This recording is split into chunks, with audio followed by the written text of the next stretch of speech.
Hi, Andrew. Good afternoon. Hello. Good to be here, Thank and you for haven't talked being to you in a here. while. So good to see you again. Yes, you too, always. I so enjoy working with you and your many organizations that you're a part of, and including the one you founded, Driving with Autism. So, Yep. everyone, I'd like to introduce you to Andrew Arboe. He is the founder of Driving with Autism, and he has designed the curriculum himself. He also implements it, and so sorry. No And so, problem. Andrew, I'm going to pass it over to you. Thanks again for being here. Yeah. Thank for me. Yep. Thank for me here. And like I mentioned, I'm the founder of Driving with Autism. I'm pretty much an all online program. It mostly consists of webinar series and along with just more continuous supports and also other resources. All 50 states. All 50 states, and you don't have to worry about state information. Only new that kind of more applies to me, but that's mostly the handout sheets. And if I try to do webinars on each state walls, I would rather jump off a cliff. Like it'd be way too boring. I want to focus on the more important stuff. And it's also more on the new drivers to learn on themselves, honestly. Well, what's most important to you then when it comes to driving education? What is not boring and what's most important? And that's why I designed these webinar series. It's like an eight topic of webinars. I kind of go over it's more driver prep education. It gets someone to think about, to not only think about it, but also get them or motivation to drive. I go over motivation as one of the more important topics. If Mm-hmm. you don't have a reason to drive, what's the point? From my own, it's been several years since I started driving 2017-18. I got my license also on 2018. Mine Congratulations. was Thanks again.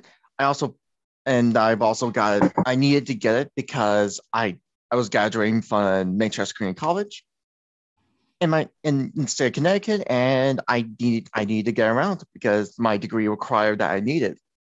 I mean, because it's just a really specialist program.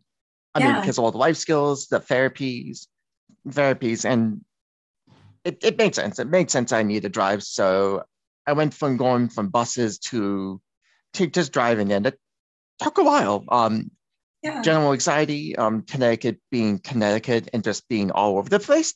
Right. Right. Try not to bash Connecticut, but the state No, we makes it love way it too here. easy at times. They make it way too easy. but yeah, figuring that out, and then after a while of trial and error, got my license and ended up with this. And it's been like one thing after another became like an accidental interest of mine. And yesterday I was at like an offer book. I think it's called For the Love of Autism. I think yeah, something like that. Hopefully I didn't butcher the title. No, I think you're right. This week's been quite crazy. And then but to give like a little off topic, but this is kind of what my week looks like. So today's the chill, almost a semi-chill day. Also just catch up and make sure things don't go the end of the world doesn't happen. Tomorrow I'm going to a virtual conference for Autism Connections in Massachusetts. Virtual, it's for Driving with Autism. So that's pretty much my all day tomorrow. Congrats. Friday, I'm going to Autism Day at the Capitol, only for the morning, and then go for my wisdom teeth. I'm not looking forward to it. I'm not really looking forward to it. And not so much on the surgery. I think I will get by in the surgery.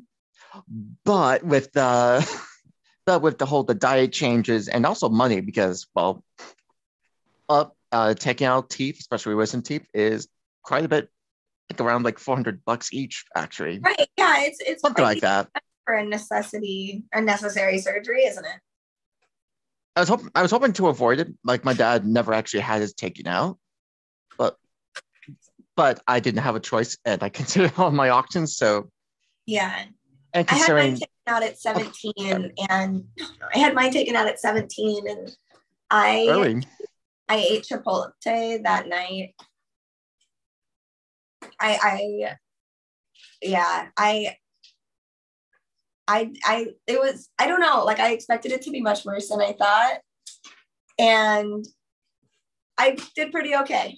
it You're probably gonna do depends on how great. much teeth they take out because I'm having all All four. four. I got Oh, all you four too. out. Oh, you too. Yeah. I Yep. guess that's good to know because because on the Saturday after the Friday that's coming up, I just show up for a traffic stop practice. Hopefully the vendor, and also I've been bugging them. I've been bugging them to actually have me come over. Are you I was part of the. I was part of one of their videos. I was for like, it's to give context so reviewers know exactly what I'm talking about, especially if they're outside Connecticut. A year ago, I actually was in a. I did part of like a filming project of just kind of like I was in driver's seat and I broke a ton of driving rules with police around. And this is a little video that the Autism Center within Southern State University in Connecticut, they wanted to have something and they knew me being the driving guide. They had me film back in the summertime last year. So I was actually showed them in a traffic stop because I was part of the video and it was a good time. That sounds like a good time. But and they want me. Are you going to be speaking on Saturday? It's more like a come over, I guess, chat. But I'm also seeing it as a vendor one. I actually should call them, to be honest. Yeah, thank you for reminding me. Just want to make sure. I would wonder about the wisdom teeth. Yeah, you might. I was pretty. Especially small. since it starts at 8 and I have to wake up pretty early. And then going back on the Friday after that wisdom teeth, I do have an important match in one of my video games where I play with 14 people, and they told me not to worry about it, and I'm like, I know I'm going to be there, so I kind of forced that guild to go to a compromise. I'll be like, I can go there, but if I'm not feeling the greatest 30 minutes before, they can have someone cover for me. Yeah.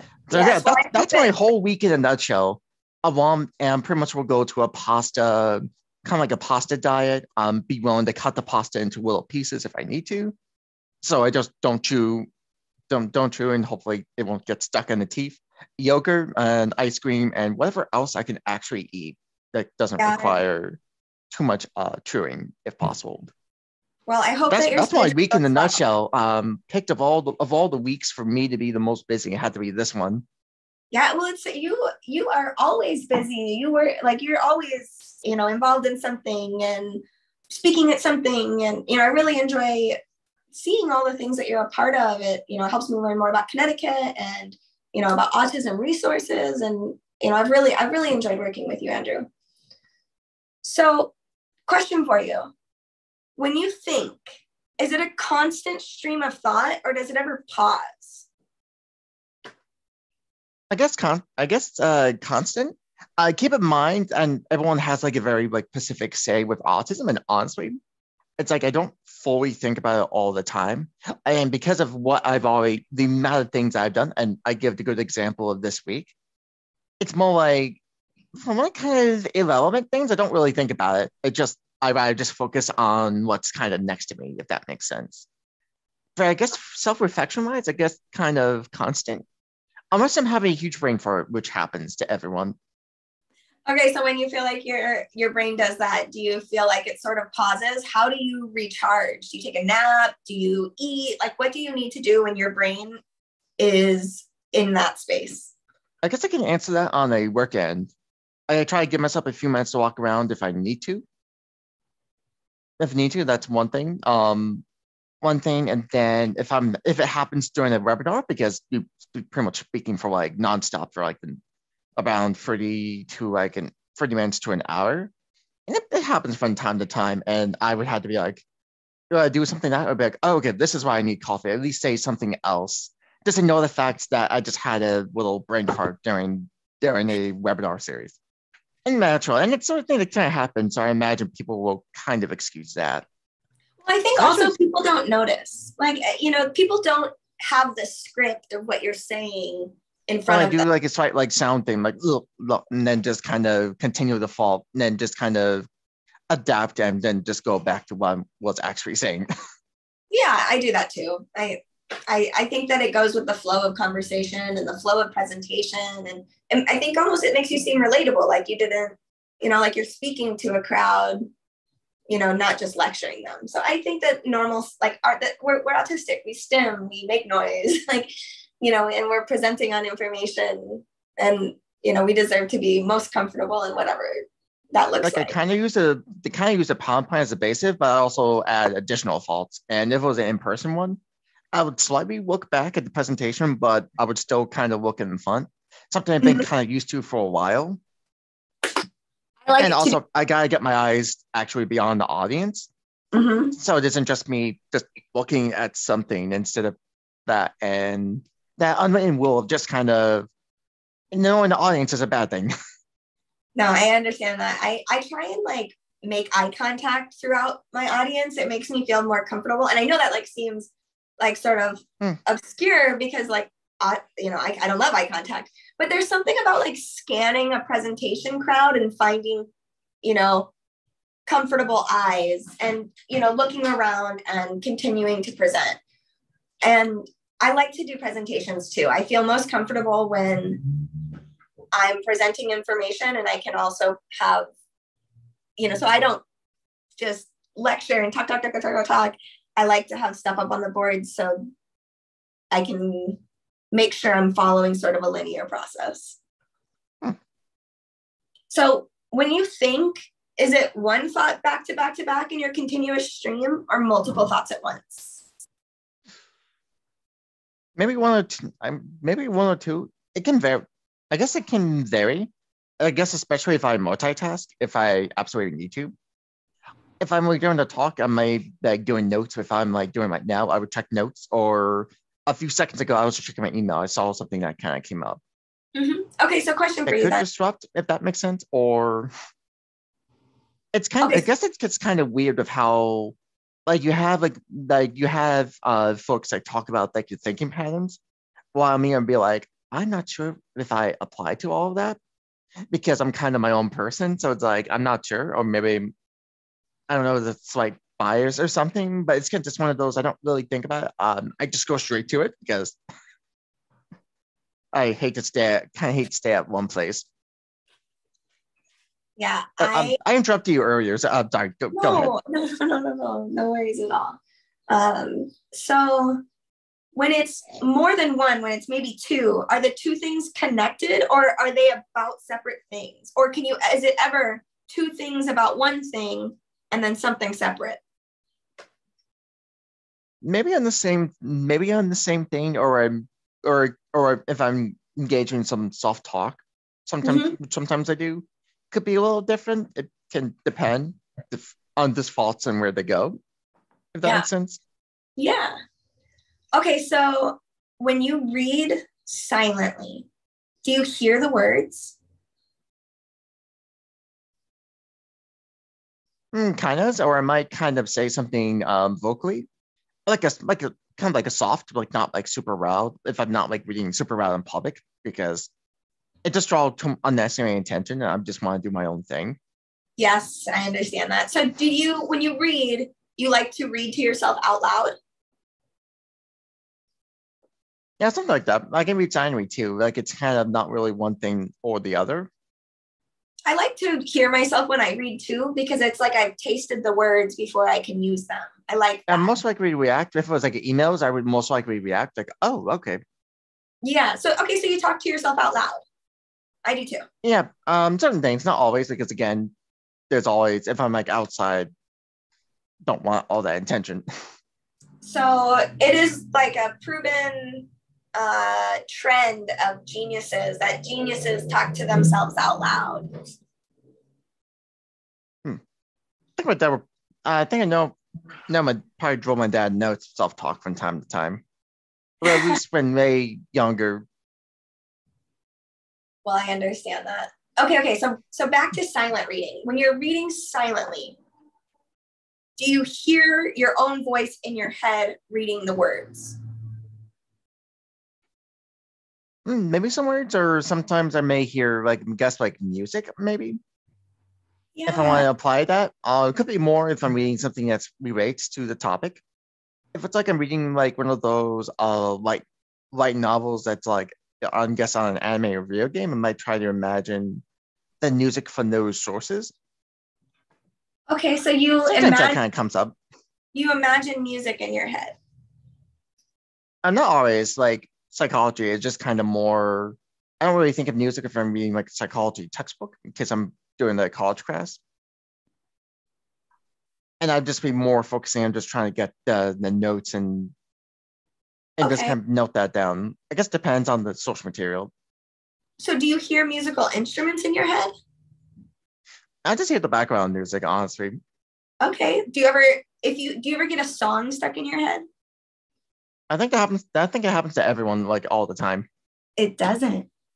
At It's least called most, earworm. but not always. Not always. Yeah, I think that like we think that these experiences happen to everyone because they happen to us constantly. But in all actuality, not everyone gets Hmm. music stuck in their head, or not everyone can Hmm. hear music in their head, or not everyone plays music in their head to what they're reading. It's Hmm. amazing. Yep. It's Yeah, incredible. that's true. That's true. Yeah. Okay, so when a song gets stuck in your head, can you replay it or can you change it? I guess I can re. I guess I can replay in case if I hear it. If I Cool. can hear it numerous times, which I mean, I guess driving wise, it applies. Mm-hmm. That is really cool, Andrew. Okay, so you said earlier about trying to imagine things. So when you read, do you ever see pictures? Guess it depends. Like it depends on the source material. If I'm reading like a light novel of a video game, I Uh-huh. imagine that video game moment, especially if it's retelling like So events does that I'm already played. If that makes sense. Like if I played something like Neo Automata, if I'm reading like a chapter in one of the desert scenes, I would kind of picture that because I've already played it. okay, so you replay images in your head that you've seen before. Yes? Yeah, like kind of if I'm already familiar with the source material, like I mentioned, Neo Automata, the video game.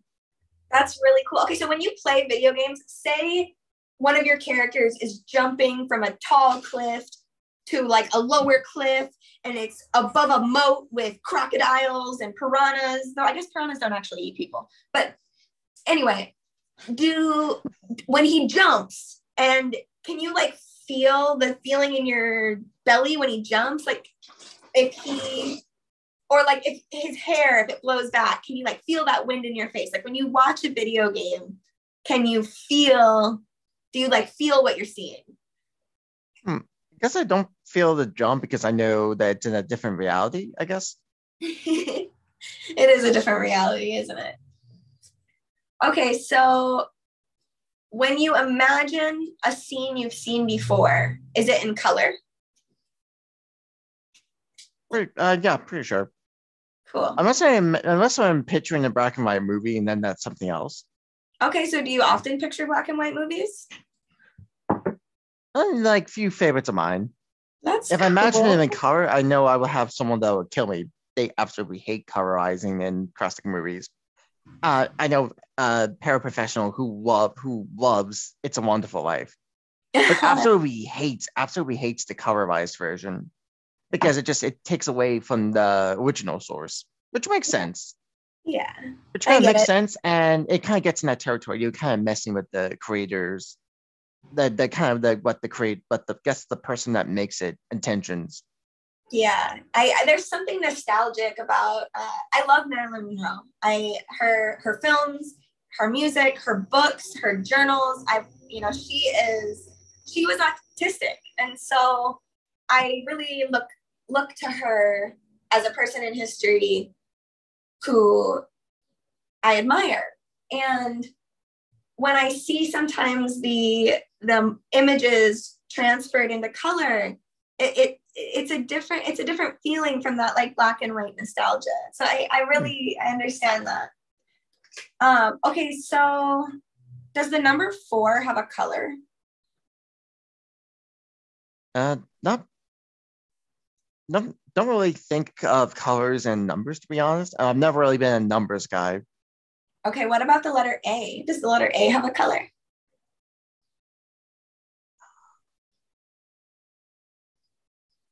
Yeah, I guess nothing comes up.